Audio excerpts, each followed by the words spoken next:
Hello and welcome, everybody. Welcome to SermonLink. I'm Pastor Larry Brown, a ministry of Powell United Methodist Church. Glad to be back with you. I've been on vacation for a couple of weeks, back into the flow, and of course back here with you this week on SermonLink. I want to thank my colleague, Pastor Katya Broadbeck, for the able way in which she kept SermonLink going during my time away. Really appreciate her leadership in doing that, but it's especially good to be back and at it here today. As you can see, we're going to be jumping into the Gospel of Luke. It's chapter 16.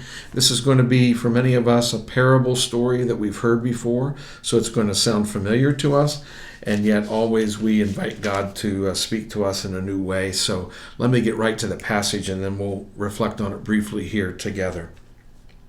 This, of course, is Jesus teaching, and he's got disciples and others gathered around him as he does so.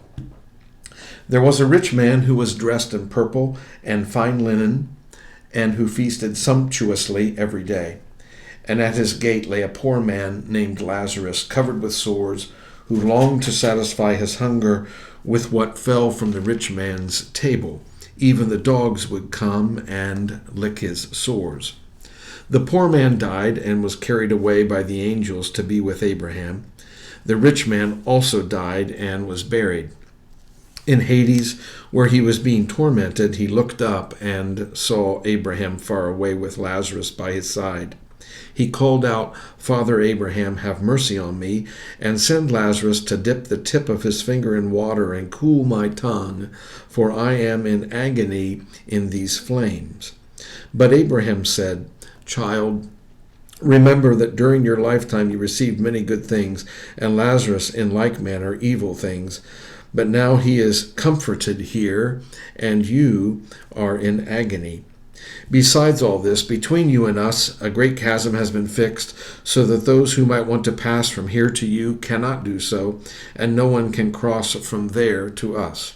He said, "Then, Father, I beg you to send him to my father's house, for I have 5 brothers, that they may warn them, so that they will not also come into this place of torment."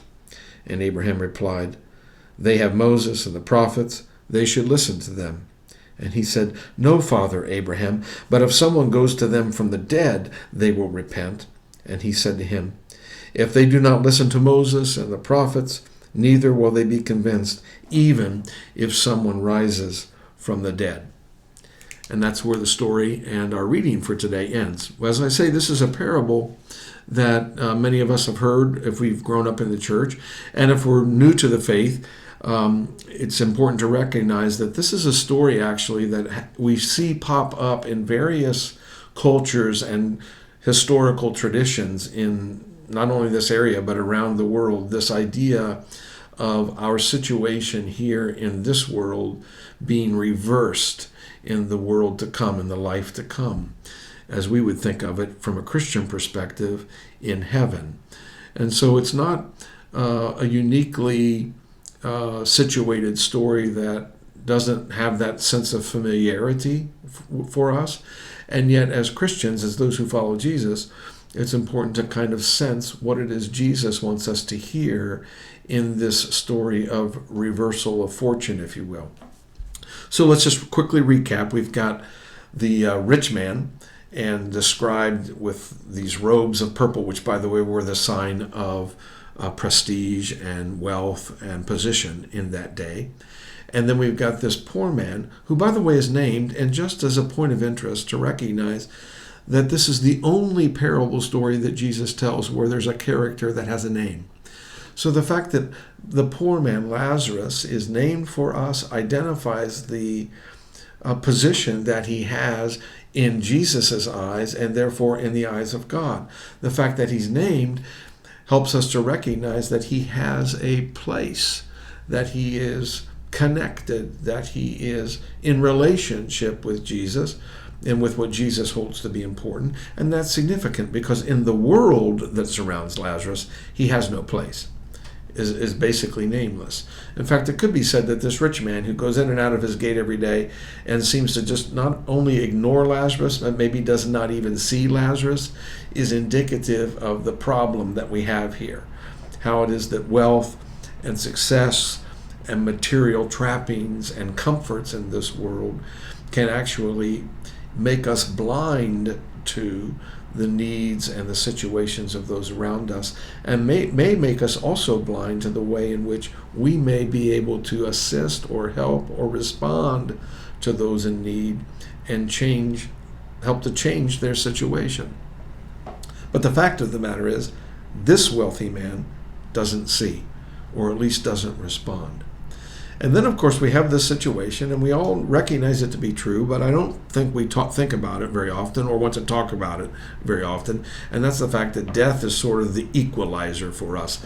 Nobody gets out of this world alive. You know what I mean? And that means to say that we can't take any of this stuff with us. It's only the bare essential of who we are, our soul self, that goes to be with God. And of course that's true for both the rich man and poor Lazarus here. What transpires, however, in the parable story is that the situation they knew in this world becomes reversed in the world to come. Lazarus is the one wrapped in the comforting arms of Father Abraham.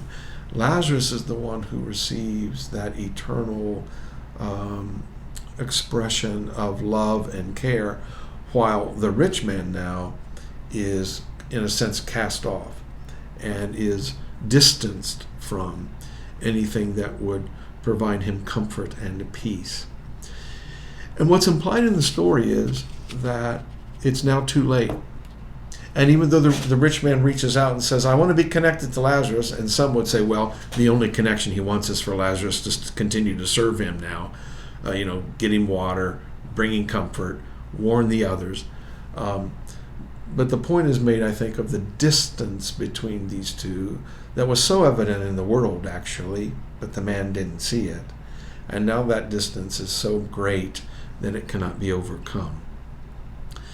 And it seems to me that what the story is wanting us to recognize is that we all have the opportunity in this world to see others and to see how it is our position, and maybe even our possessions in this world, can be utilized to not only create a connection with them and a relationship with them, but can lessen the distance between them and us, and in a sense bring that reversal for them now instead of later, that we can participate in what is important to God. I think that's why charity and acts of goodness and mission and all of the expressions of goodwill and care that are so much a part of the Christian community and our life together is so important. It's not just that it's the right thing to do good things.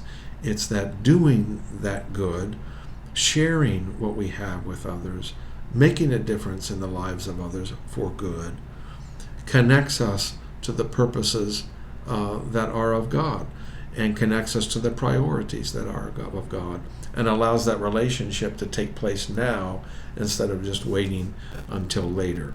So it's really a story, I think, about opportunities and the encouragement for you and me not to miss those opportunities along the way. There's so much more that could be said about the story, but our time is up for this week. I just give all that to you with the prayer and hope that you might be thoughtful about it and maybe hear what God is wanting to say to you in the midst of it all. Hey, like always, help us out here on Facebook. If you like it, give us that thumbs up, but even better is to share it. Oh my, I can't tell you how those 1 or 2 or 3 or more shares on your part then extend our ability to share this thoughtful message every week with others. So thanks for helping us with that. And again, it's good to be back with you. Look forward to more sermon links to come, and we'll be here every week, me or someone else, but we'll be here, and we're glad you are too. For now, take care, and we will see you next time.